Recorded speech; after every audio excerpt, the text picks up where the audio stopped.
Sintonizas Cuau Radio. Transmitimos desde Universidad Cuauhtémoc, Aguascalientes. Cuau Radio, futuros posibles.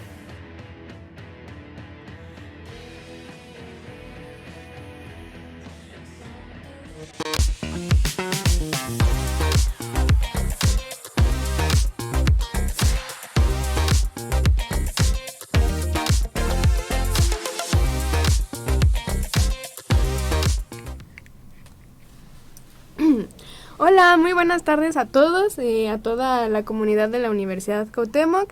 Bienvenidos a un nuevo programa de Animalcast. Yo soy Regina y el día de hoy me encuentro con mi compañera Ana y dos invitados muy especiales, el médico veterinario zootecnista Jesús Alberto Castañeda Franco y el doctor en Ciencias y Tecnología de Alimentos, Eli Emanuel Esparza Flores. Bienvenidos y muchas gracias por brindarnos un poquito de su tiempo para darnos un espacio muy interesante para esta entrevista. Gracias a ustedes por la invitación. Muchísimas gracias por la invitación y pues encantado de estar aquí compartiendo un poco de conocimiento. Muchas gracias, aquí es muy bienvenido todo el conocimiento.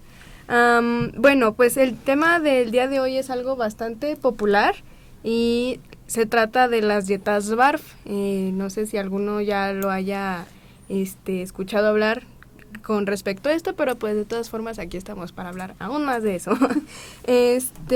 Vamos a hablar de esto desde un punto de vista como veterinario y un punto de vista más desde un ángulo nutricional y nutriológico. Ya que las dietas BARF son un tema pues bastante controversial últimamente, sobre todo desde que se viralizó el triste caso de un perrito Doberman llamado Snoop, que pues tristemente falleció a causa de la ingesta de este tipo de dietas de una forma pues maltratada. Y pues ahorita vamos a iniciar con unas preguntitas para pues conocer sus puntos de vista y sus opiniones y nos compartan información. Claro, adelante. Sí, pues para empezar, si nos pueden explicar cada uno desde su punto qué son las dietas BARF. Ahora sí que si gusta empezar usted, para qué son como tal las dietas BARF. Claro, miren, las dietas BARF están definidas como el alimento crudo biológico apropiado. Ese sería una terminología, está en inglés, solamente se transcribió al español. Es pues básicamente las vísceras, carne, la parte de huesos, todo fresco, sin ningún procedimiento o procesamiento de cocinar, cocción, se dan crudos. Entonces ese es el punto de vista BARF, según la asociación de la WSVA, que es la WASABA.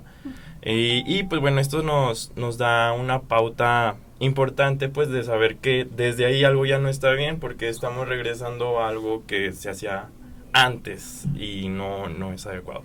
No es el punto de vista de acá de sí, pues justamente para complementar estas dietas lo que buscan es tratar como de replicar lo que es la alimentación, digamos, en la vida natural, y pues su base es justamente el consumo de alimentos crudos, que pueden ser no solamente alimentos de origen animal, sino también de origen vegetal, como frutas o algunas verduras que también son utilizadas, incluso granos.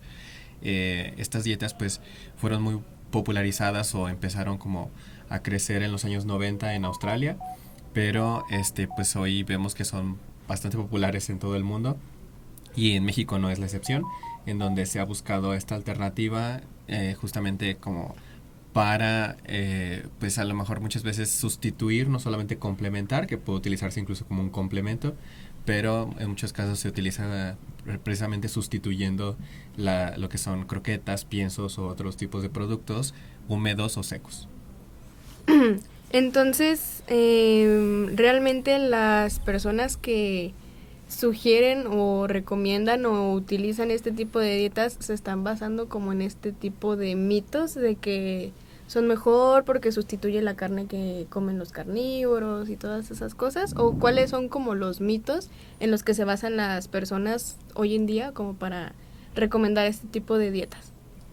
Pues son diferentes puntos. Desde el punto de vista clínico, me llegan muchos propietarios que mencionan que las croquetas pues bueno generan cáncer porque hay una corriente que pues se dio en TikTok, en las redes sociales, desafortunadamente desinformando, y generaron un punto de vista donde decían que las croquetas eran malas y que los alimentos balanceados eran malos, que era una ¿cómo les diré? Que es un convenio que tienen las marcas con las diferentes cosas. Es un invento del gobierno. Básicamente. Entonces, cayeron sobre esa fuente de información y pues desafortunadamente los evitaron de la evidencia. Actualmente, ahorita yo revisé un artículo del 2021 de la Asociación Internacional de Médicos Veterinarios Especialistas en Pequeñas Especies, y pues ellos dicen que no es adecuado. Es adecuado, sí, cuando se tiene algún médico que esté haciendo esa ración. Si no, no hay una evidencia suficiente en la cual esté descubriendo un balance nutricional, que aquí específicamente el doctor Eli nos puede hablar de ese punto en específico más que yo. Pues justamente sí, una de las principales motivaciones es la desconfianza en los productos procesados y ultraprocesados que vienen de las dietas humanas. Entonces, pues el hecho de que ha avanzado la tecnología de los alimentos en el procesamiento los ha hecho incluso pues mucho más seguros. Muchas personas piensan lo contrario, consideran que el hecho de que un alimento sea procesado o ultraprocesado pues está perdiendo la esencia y como tal se pierde la parte nutricional. Y de esto entonces nace pues esa idea de ofrecer un alimento mucho más natural. Solo que pues tenemos que justamente pararnos ahí, porque luego asociamos natural con mejor y pues no siempre es así. Debemos entender que el procesamiento de los alimentos viene justamente a mejorar la calidad y la conservación de los alimentos, porque pues antiguamente lo que era el procesamiento de los alimentos pues era bastante rudimentario, se basaba únicamente en conservarlos pues utilizando como sal o utilizando el secado, pero hoy sabemos que existen diversas tecnologías que nos ayudan a mantener los nutrientes de los alimentos e incluso mejorar los perfiles nutricionales y aumentar la disponibilidad de los nutrientes, porque no solamente se trata de que hagamos una croqueta, sino que esa croqueta garantice que tiene un buen balance de nutrientes, tanto macro como micronutrientes, pero también que estos van a ser biodisponibles. Entonces, muchos hablan incluso pues de algunos posibles beneficios del pelaje, del comportamiento, de las heces, pero la verdad es que hasta ahorita lo que yo he encontrado de referencias nos dicen que son más relatos de los mismos tutores, y que así como cuando nosotros cambiamos nuestros hábitos alimenticios y empezamos a tener una percepción positiva, aunque a lo mejor no sea medible, pues así sucede también con los tutores, que ellos creen que su perro o su gato está más saludable o su pelaje está más bonito, pero pues es más bien un sesgo de que queremos justamente confirmar nuestra idea, creyendo que sí sucede cuando muchas veces no lo es. Y por ejemplo, como comentan ambos, las dietas BARF pueden, por ejemplo, traer, si está bien controlado, puede traer cosas buenas, pero al mismo tiempo puede ser como que nada más es imaginación. ¿Qué beneficios, digamos, cuando esté controlado puede llegar a tener esta dieta? Y al mismo tiempo, ¿en qué puede llegar a afectar al animal si no está controlado? Ok, en específico, ahorita no sería como separar las dos corrientes. O sea, los médicos veterinarios te vamos a decir que no es adecuado si no está balanceado, pero no estamos tan de acuerdo con usarla. Sería el beneficio, como lo menciona el doctor Eli, la parte de la alimentación genera un pelaje de forma adecuada, más brilloso, se ve más, el color más vívido, pero a nivel pancreático y a nivel del tracto gastrointestinal nos genera un problemón.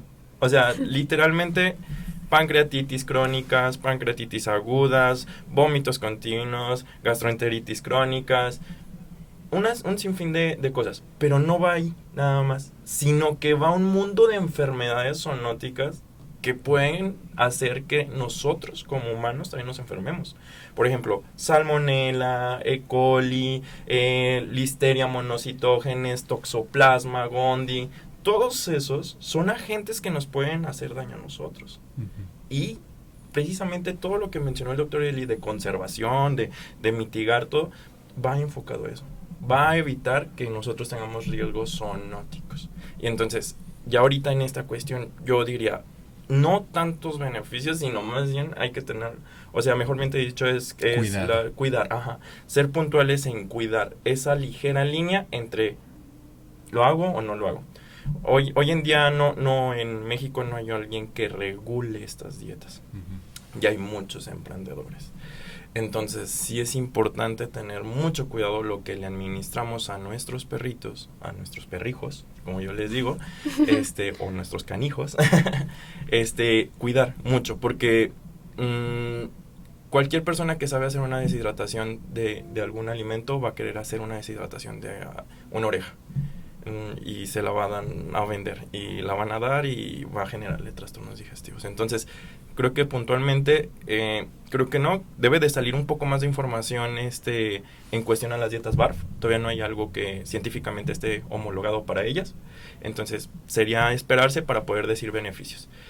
Perjuicios sí está estudiado. Eso es lo que más le estudiaron. Muchos. Entonces, bueno, no sé el punto del doctor Eli que tenga. Sí, incluso una de las cuestiones es precisamente lo que mencionaba el médico Alberto, la cuestión de los microorganismos, que muchas veces, pues, aun cuando los animales son más tolerantes que nosotros a ciertos microorganismos, porque muchos de ellos forman parte de su flora bacteriana normal, pues no significa que estos no puedan representar un riesgo para ellos.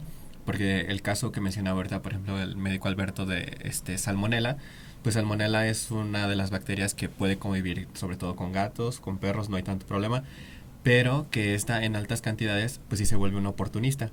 Entonces, algo que ya se ha estudiado es que estos alimentos crudos, pues tienen grandes cantidades de Salmonella y muchas veces, pues dicen, bueno, pero está congelado, porque esa es también como una de las defensas de las dietas BARF.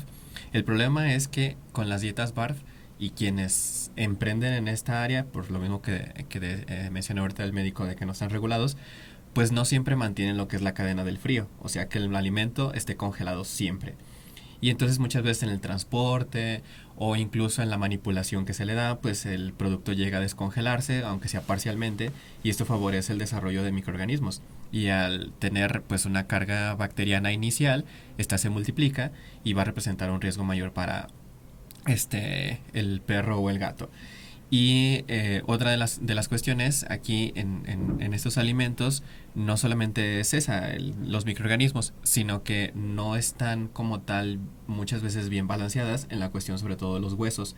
Algo que yo estaba leyendo es que muchas veces en estos alimentos se incluyen mucho lo que son huesos de pollo, que no son pues carnosos, y estos pueden también inducir a problemas de obstrucción y también incluso algunas deficiencias porque es más difícil de ahí extraer tanto el calcio como el fósforo. Y ya hablando de los micronutrientes, pues hay algunos que son fundamentales en perros y gatos, como la taurina, que es súper importante, que viene incluso suplementada en croquetas, el ácido araquidónico, que pues ellos no pueden transformar otros ácidos grasos en araquidónico y necesita venir. Está también la cuestión de la vitamina A, que para ellos es fundamental, la ceguera nocturna, la cuestión no solo de la visión, sino también el sistema inmunológico. Y pues justamente estas croquetas o estos piensos están diseñados para cumplir con todos estos nutrientes esenciales. Sí, no, y como usted menciona, o sea, el caso de lo que es, ahora sí que por lo que surgió el programa, que fue el caso de el perrito Snoop, fue justamente eso, fue un mal procesamiento de los huesos, sino que los huesos, por lo que tengo entendido el caso y comentó la dueña de la investigación que hicieron, la empresa que hacía este tipo de comida modificó el corte de los huesos dejándolos un poquito más grandes, o sea, de ser 0.6 a ser 0.8 milímetros creo que eran, y eso pues le afectó mucho al perro y justamente ocasionó eso, que fue el tapón. Se generó un tapón en los intestinos y pues eso fue lo que le generó todo un problemón y pues lamentablemente falleció. Exactamente. Y bueno, sobre todo usted, médico, ¿ha conocido como algún caso en donde por una mala alimentación de este tipo haya habido algún problema? Es una práctica muy común del propietario administrar el alimento casero al paciente.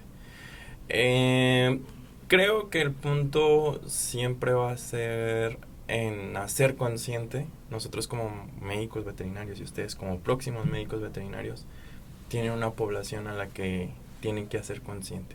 Educarlos.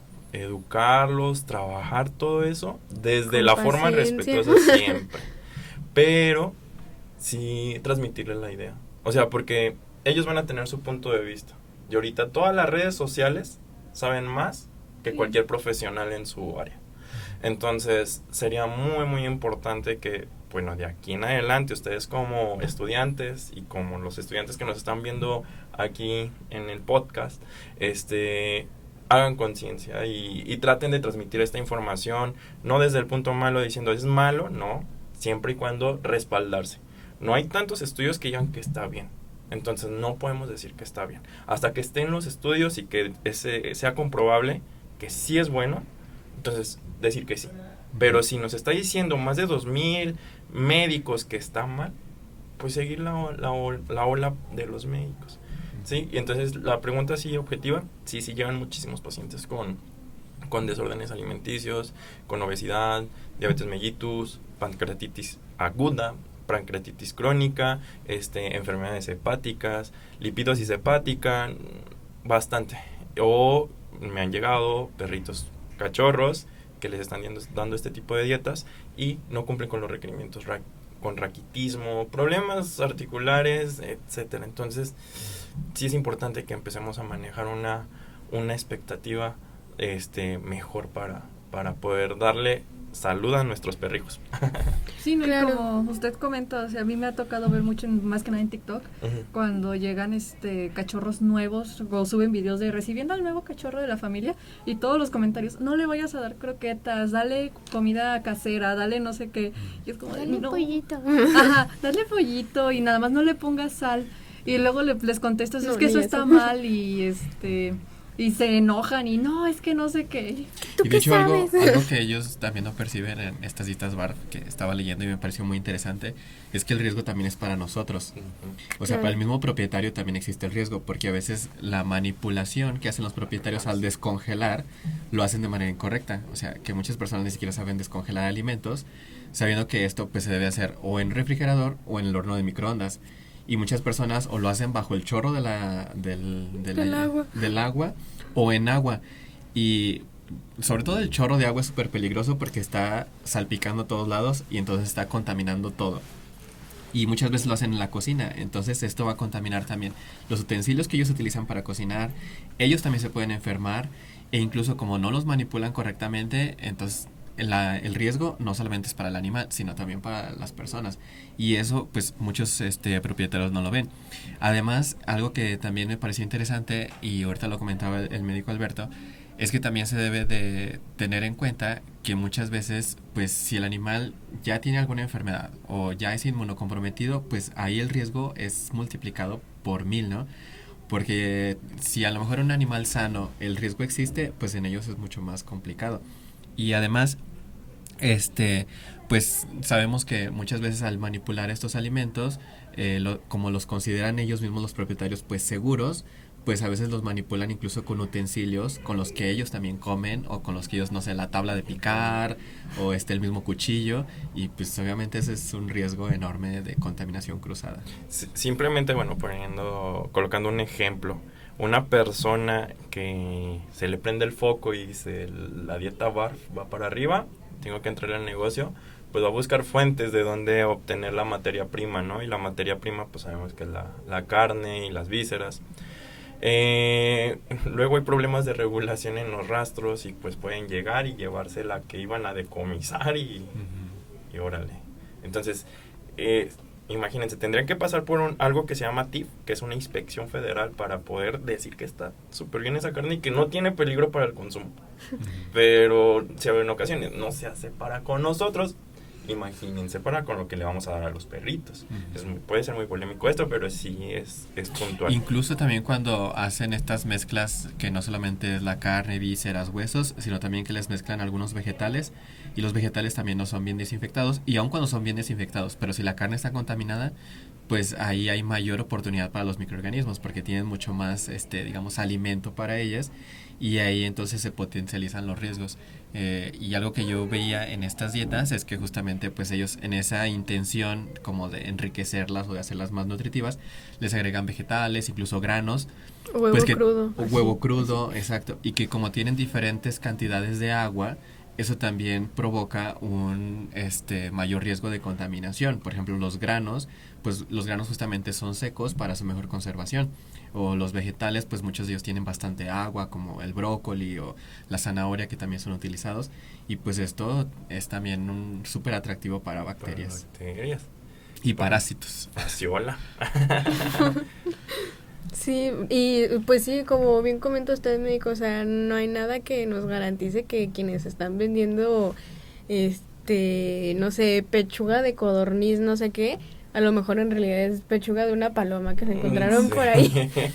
Sí, no, y pues sí, es un tema muy, muy importante, muy, que se tiene que recalcar mucho, porque a fin de cuentas no es nada más la salud de un perrito, de un gatito, que si bien sí, ojalá no, pero si el perrito, si el gatito llega a fallecer, le duele a una persona, es un tema de salud pública. Sí. Entonces, pues sí hay que tener como mucho cuidado. Recuerden que siempre vamos a estar sobre el término de una sola salud. Una sola salud. No solamente es la salud veterinaria, sino que es la salud veterinaria y la humana, la que protegemos nosotros. Somos la primera barrera, somos el primer filtro, tenemos que cuidar. Claro, totalmente de acuerdo. Y bueno, ¿cuáles serían entonces como alternativas para lo que son las dietas BARF? O sea, sería entonces 100% completamente mejor darles solamente y únicamente croquetas, o puede ser alimento cocido, o sea, ya con un método de preparación más elaborado que solo dar ahí carne cruda. O sea, ¿cuál podría ser como la mejor alternativa desde un punto de vista veterinario y nutriológico? La alternativa es tener personas, médicos veterinarios preparados, así como está preparado el doctor Eli en la parte nutricional. Así necesitamos expertos en esa área. Ya es una parte que ahorita ya todos están teniendo especialidades. Ya sabemos que un médico nada más se dedica a ultrasonografía y hace ultrasonidos, y es más, ya se dedica nada más a ecocardios. Ya sabemos que un médico se dedica a hacer electrocardiogramas, o un médico se dedica a hacer lo de renal. Ya todos estamos tomando nuestras áreas, afortunadamente, en la parte de pequeñas especies. Entonces, ¿qué necesitamos? Necesitamos médicos preparados en esa área, en la parte de balancear alimentos, y que si sí llega el propietario, decirle toda la normativa. ¿Sabes qué? Le podemos dar este tipo de alimento, pero siempre basándonos en la evidencia científica y en los artículos publicados y en las asociaciones específicas, para no ir en contra de algo que no va, porque ahorita casi pues todo el mundo quiere ir en contra de lo que ya está escrito, pero la verdad es que no. Necesitamos tener un montón de estudios para poder decir está bien o está mal. Entonces, ¿qué necesitamos en específico? Sí se puede hacer con responsabilidad y con un médico a cargo que esté estudiando solamente lo de nutrición, o que se esté formando solamente como nutrición. ¿Por qué? Porque eso le va a permitir generar una buena alimentación, que es muy diferente. E incluso iba a decir eso, hay que ser puntuales entre alimentación y nutrición, que son totalmente dos líneas. Tú puedes alimentar a alguien, pero quién sabe si se nutra o no. Es correcto.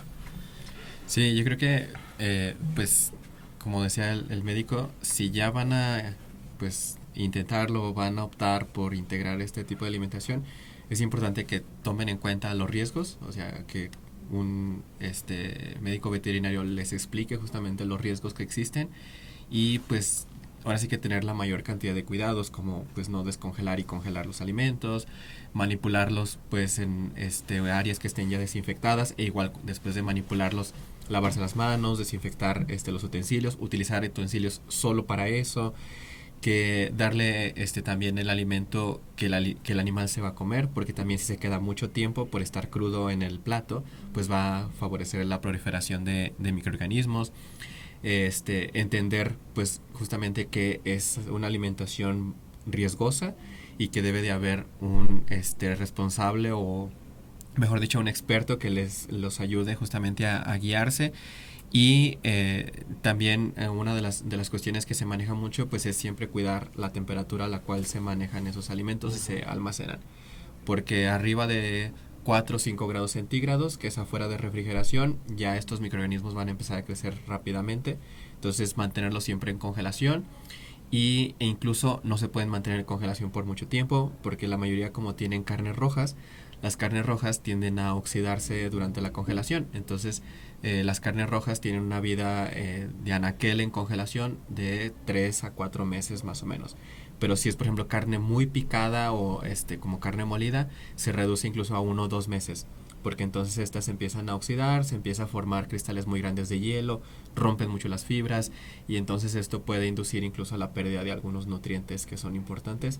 Si ya hablamos de que no todas van a tener todos los nutrientes, pues esto aumenta justamente la posibilidad de que haya una desnutrición en el animal. Y que no se salten las barreras. O sea que si ya sabemos que todo se debe de cocinar, mejor cocinen. Exactamente. No lo hagan crudo, no es una buena idea.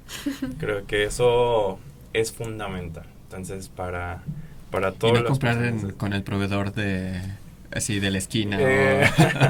Sí, siempre sí, todo, o sea, yo creo que si se establece, que se establezca, pero con las normativas que ya tenemos instauradas.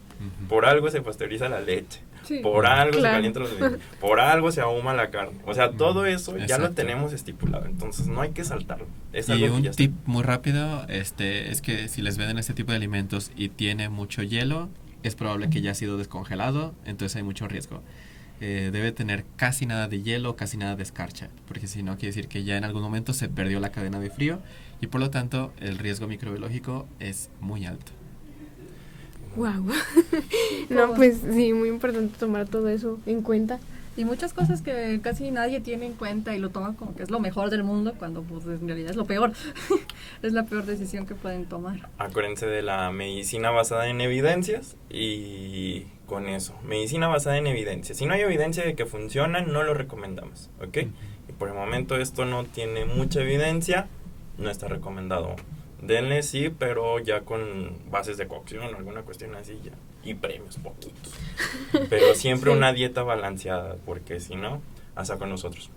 Exactamente. Sí, porque si no. Sí, ya si el día de mañana pues se empiezan a incorporar otras tecnologías, por ejemplo están las altas presiones, que las altas presiones no cocen como tal los alimentos, pero sí le llegan a destruir lo que son bacterias e incluso inactivan algunas enzimas que deterioran los alimentos.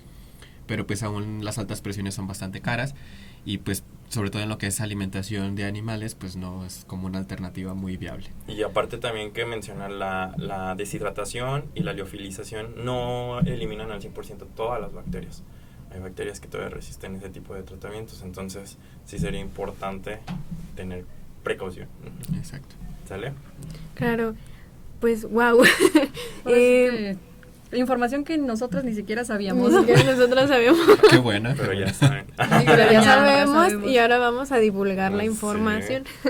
Sí, porque es un tema que es muy importante hacer conciencia a la gente, tanto entre el gremio de veterinarios, nutricionistas y pues dueños, tutores, propietarios de sus respectivos animalitos, para que no vayan por ahí dándoles cualquier cosa. También la parte de, pues como tengo entendido, la parte de el almacenamiento y el cuidado que se le tiene pues a los alimentos pues antes de darlos a consumo, pues es como muy importante tener como cuidado con esa parte sobre todo, pero sobre todo pues sí, o sea, no andar diciendo que sí a algo que no está confirmado que sí.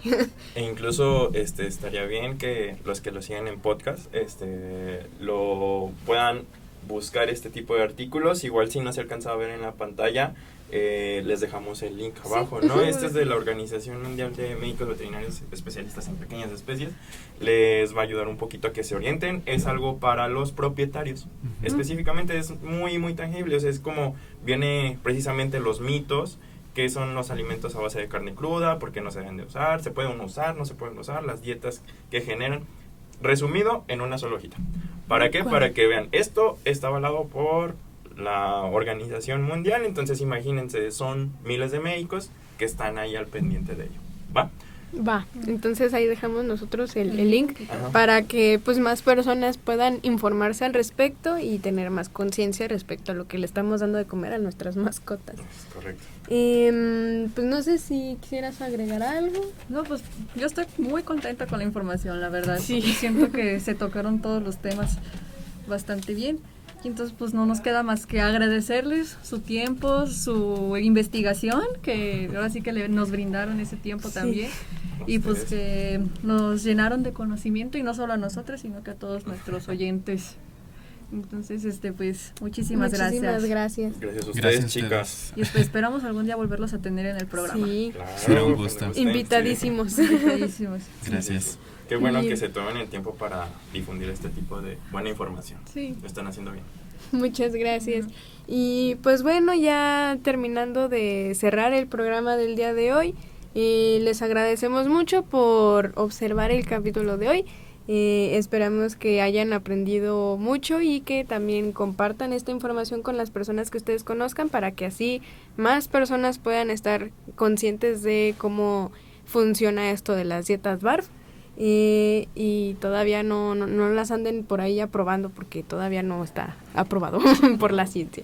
Y pues muchas gracias, esperemos que les haya gustado, que haya sido altamente interesante para ustedes, y pues con esto nos estaríamos despidiendo. Nos vemos en el próximo programa. Hasta Muchas luego. gracias. Hasta luego.